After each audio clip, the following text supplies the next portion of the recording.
What's going on, guys? Hope all of you out there doing great. Welcome to Trucking with Old Snapper. And, of course, I'm Old Snapper. Anyway, we're going to talk about this change that's coming to trucking.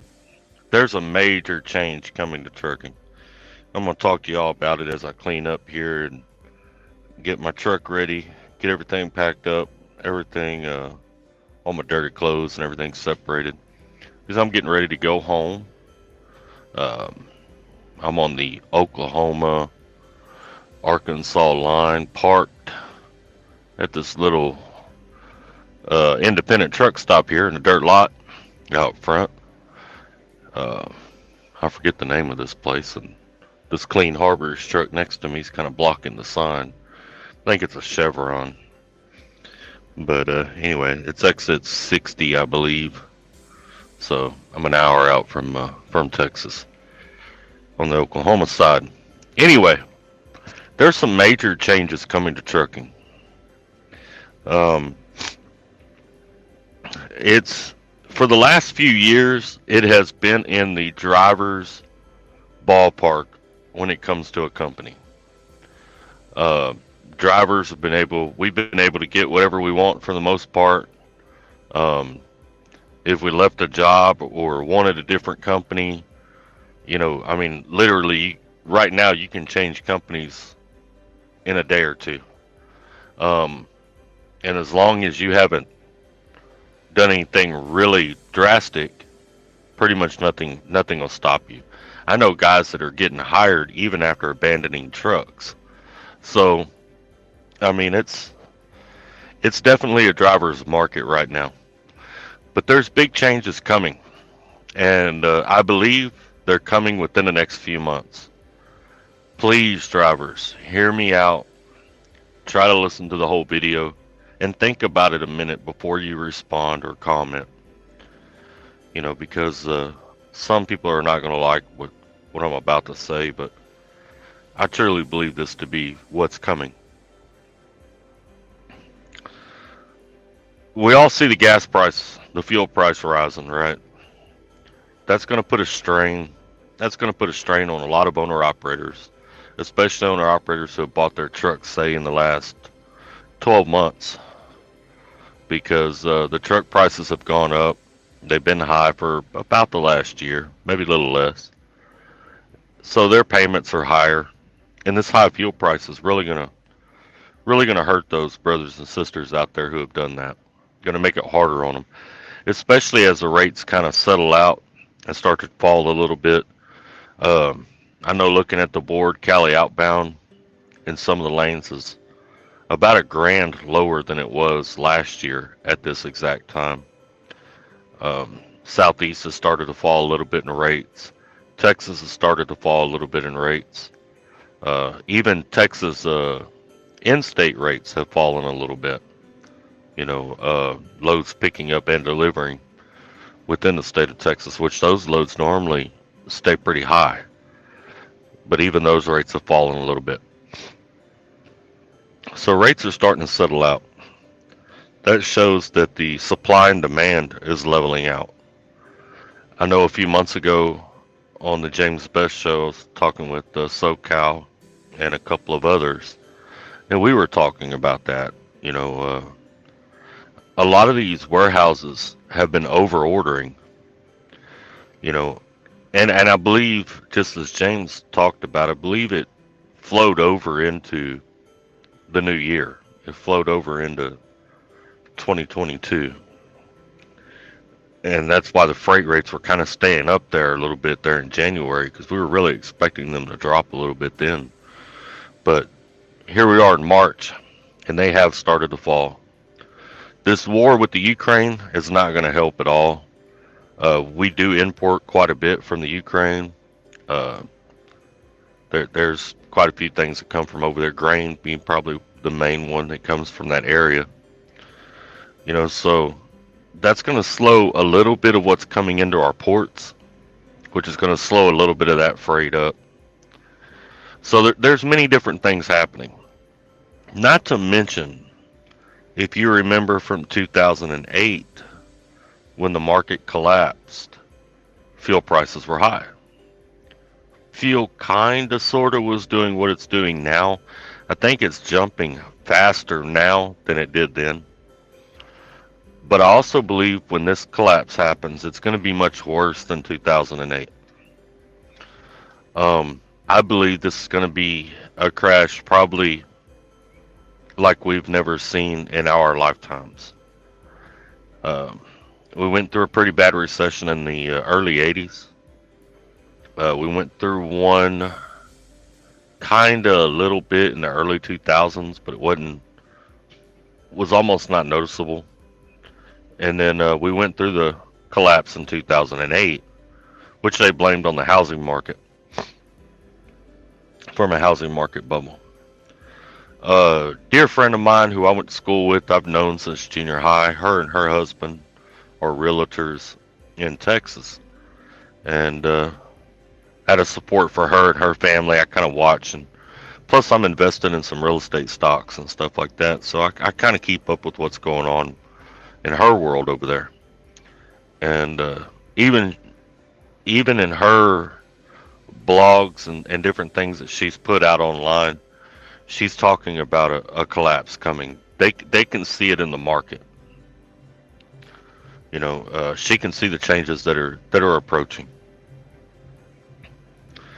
So there's definitely, and I'm pretty sure we're all in agreement that there's a collapse coming. No doubt about it. Just a matter of time. I believe it's going to happen within the next few months. When the collapse happens, the market's going to collapse as well. That'll be our freight rate, especially what's on the spot market. You're going to see a lot of things come to a stop. If you're a company driver, you're going to see a little bit less freight. I know through the last recession, the only freight that didn't seem to suffer much was refrigerated freight, because obviously people are going to eat. But your non-food stuff freight, your flatbed freight, electronics, household goods, clothing, things like that all slows down. Your building materials and all that almost comes to a complete stop whenever that happens. In case some of you out there are flatbedders and maybe new to the industry, that's something you want to keep in mind, because you may have to make a change, make a jump to keep yourself busy. Now, here's the other thing. As this happens and trucking slows down a little bit, drivers are no longer going to be in the driver's seat. We're not going to be able to just jump ship, and we don't like the way they talk to us today, so we're going to go down the road and go to work for this other outfit. It's not going to be that way. It's going to be a little harder. Not saying we won't be able to change companies. It's just not going to be as easy as it is right now. With that in mind, if you're wanting to go to work somewhere, thinking about making a move within the industry, you might want to do it now. Get yourself in place and get yourself set up there, and start establishing a reputation with them, because you may not be able to do it later. The other thing that's going to cause is a lot of your entitled drivers, some of the drivers that feel like the world revolves around them. A lot of us feel that way sometimes, but some drivers kind of take it overboard a little bit. And I've heard, talking to some people within some companies, upper management in some companies, and not where I work at, but some of the other companies, and I'm sure where I work at's thinking the same way. When that happens, it's a chance for them to weed those people out. It's a chance for them to kind of, weed the weaker of the herd out, I guess you could say. The drivers that don't run that hard, the 350, 400 mile a day drivers, the drivers that are always complaining, always upset, drivers that, think the world revolves around them. They're kind of entitled. And that's not just the younger generation. There's some in the older generation that are the same way. It's all the way across the board. So in trucking, that's not just a generational problem. That's that's pretty much all the way across the board. Now, here's the other thing you want to think about if you're thinking about changing companies and you want to keep this, what's going on, in the forefront of your mind. Now, what I'm about to say is about to say like it's going to sound like I'm putting a plug in for my company. My company is not the only one that fits this. There are other companies out there too. But what I'm saying is this is something you need to research if you're thinking or looking at another company right now. Is that company debt free? Do they pay cash for all their trucks? Uh, buy them outright, whatever, however you want to put it. Are they leasing their trucks? Because some companies out here lease their trucks. They don't even own them. Um, you can get on a you can do a little bit of research and you can figure it out whether a company's debt free or not. If you call a recruiter and talk to them, they're going to lie to you. Most of them are going to tell you, yeah, we're debt free, because they know what you're getting at. But if you know how to ask the right questions, you can figure that out on your own. Um, do they own their equipment? Do they own their terminals? Or are they leasing their terminals? Are they sharing their terminals with other companies? Or are they financially backed by another company?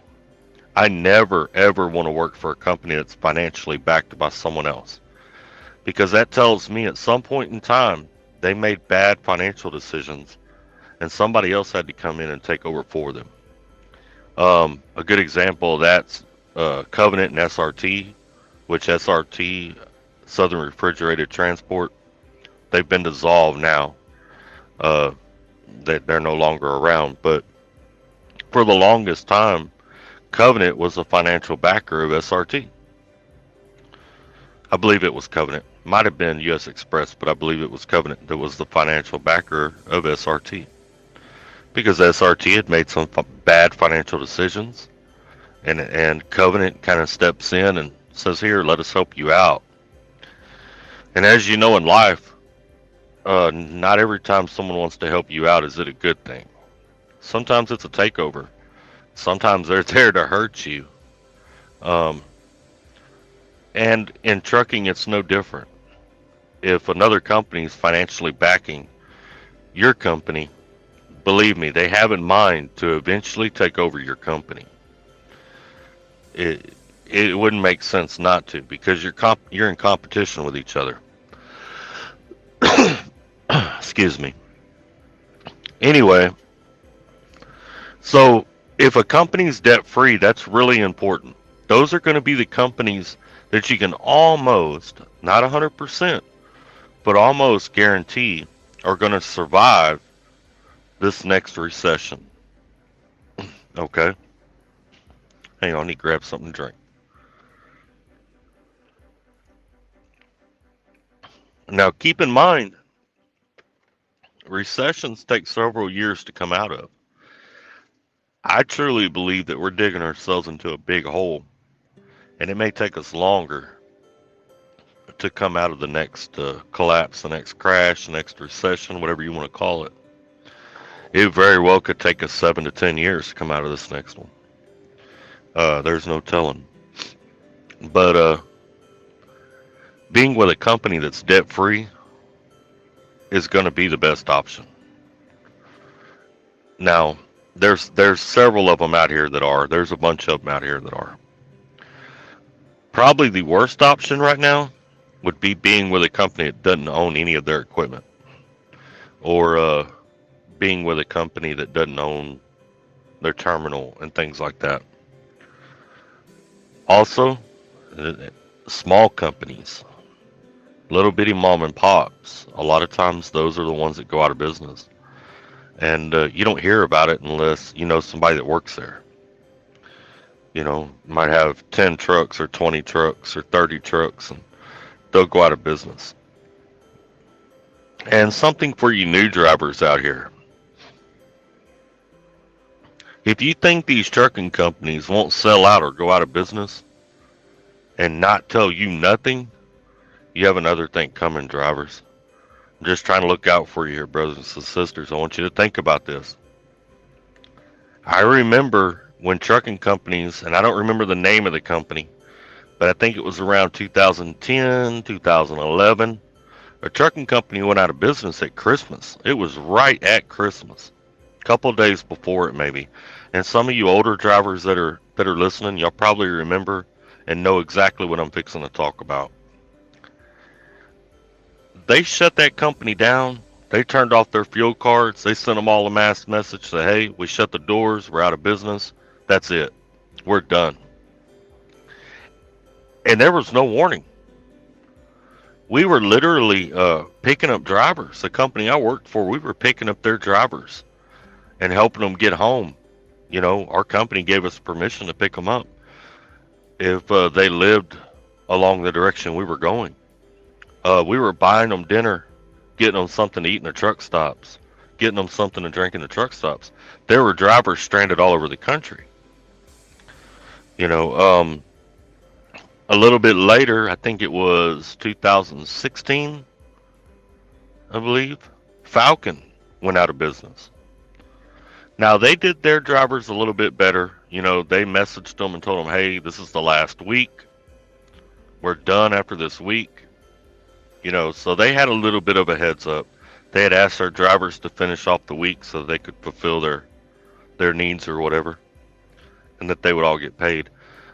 Now, when the other company went out of business in 2011 or 2012, I don't even think they got paid. I mean, it was literally shut their fuel cards off, close the doors. Uh, we're done. We're out of business. That's that. There were tow trucks picking up their trucks in the truck stops. It was a really sad ordeal. It was something I hope that I never personally go through, and it's something I don't want to see any of you go through.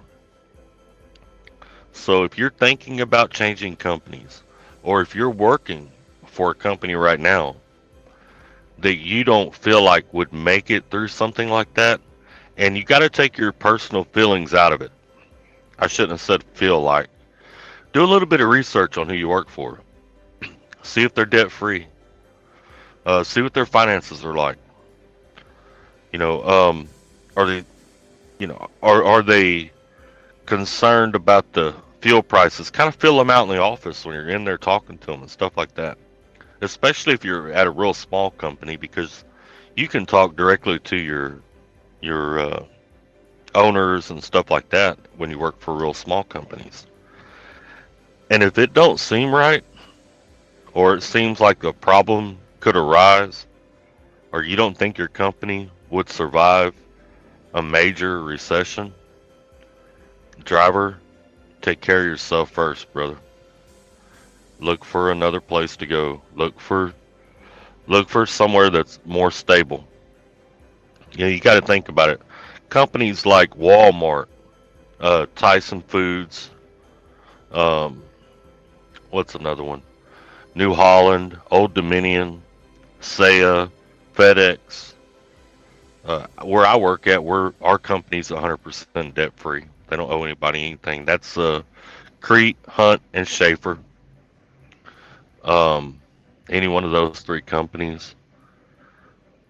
Now, at the same time, you want to remember that just because a company's debt free doesn't mean there won't be some changes within that company. Like where I work at right here, we've been sped up to 68 miles an hour. Now, when I first started here, we were at 62. We went to 65 and then went to 68. I fully expect them to slow us back down again if this fuel price stays up like it is. All right. Because Crete very much tries to pay us top dollar, but in order to do that, they have to cut money elsewhere. And one of the places that they try to save as much money as they can is on fuel, so that they can afford to pay us the money that they pay us, and they pay us pretty well. So I fully expect them to slow us down. I don't know whether they're going to take it back to 62. I don't know whether they're going to take it back to 65. And no one said, don't don't go run with this and say Snapper said they're going to slow Crete down, because no one in the office has said that, and there hasn't been any messages that say that. It's just something I see coming. Um, right now, we're getting a 2 cent per mile surge pay. I see that going away pretty soon. And probably our quarterly bonuses, because our quarterly bonuses started about a year ago. That's something they used to not do. That'll probably go away as well. So there will be changes, even within a company that's debt free. But the idea is that the company survives the recession. Now, some of these drivers out here, some of these YouTubers even, they've been out here 20, 25 years. They can tell you because they've been through it before. You know, so talk to these older drivers that have been out here a long time. Don't just take my word for it. Talk to some of these other guys, you know, and some of these other ladies and stuff, that people you know that have been out here a long time. And they can give you pointers also on kind of how the industry changes whenever we go through a recession. So just some things to keep in mind. I'd like to hear y'all's thoughts on it. I wanted y'all to listen to the whole video so y'all could kind of get a feel for all the topics and hear me out a little bit. But I'd like to hear y'all's thoughts on it. You know, how long do you think it'll be before before this recession kicks in? Also, how bad do you think this recession is going to get? How high do you think these fuel prices are going to go? How much of an effect on the spot market do you believe it's going to have? You know, I'd like to hear what all of you out there have to say, what all of your thoughts are on all of this. You know, and don't be scared to comment your opinions, even if they're not the same as mine. You know, you comment exactly what you feel, exactly what you think, because I'd like to hear it. And I know other drivers out there, they read these comments and stuff. It helps some of these other drivers as well. And that's what this channel's all about, right? I know I joke around a little bit. I try to do a little bit of comedy. I'm not all that funny. I don't have that much of a sense of humor, but I try. But my main goal, though, is to help each other. Just like that banner going across the bottom of the screen right now. It's for us to help each other. So if you have an opinion, or if there's something you know, or maybe you have some kind of insight to what's coming or not coming or whatever, put it in the comments. You know, that way I can read it, the other drivers can read it, other drivers can respond. This is how we help each other, is through dialogue with each other. Well, ladies and gentlemen, I know there's a lot of trucking YouTube channels you could be choosing to listen to right now, but you're over here listening to me, and I really appreciate that. Y'all don't know how much that means to me. Without y'all, this channel wouldn't exist. I appreciate each and every one of you. Y'all stay safe out there, and if you see me, you give me a holler. You holler at me on the radio. My CV handle is Snapper or Old Snapper. I answer either one. See me in a truck stop, holler at me. Don't be shy. I might be crabby, but I'll talk to you. Y'all take care, stay safe, and let's keep trucking.